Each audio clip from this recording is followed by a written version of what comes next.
Ito ang 10th Avenue.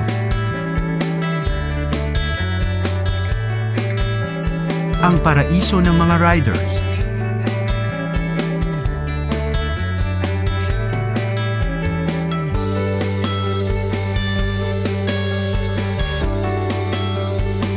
Ang ganda at ang angas ng mga parts at setup.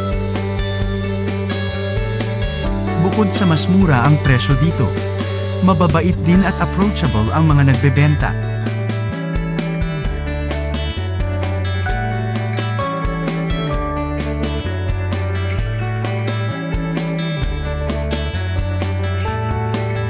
Dito mo makikita ang iba't ibang klase ng upgrades para sa motor.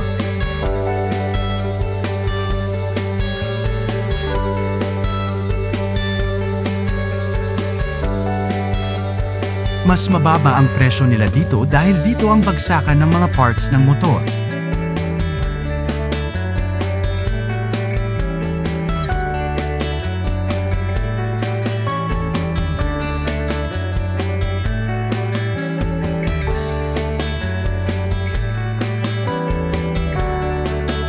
Kaya kung naghahanap ka ng mga parts para sa motor mo, ito ang the best na lugar para sa iyo.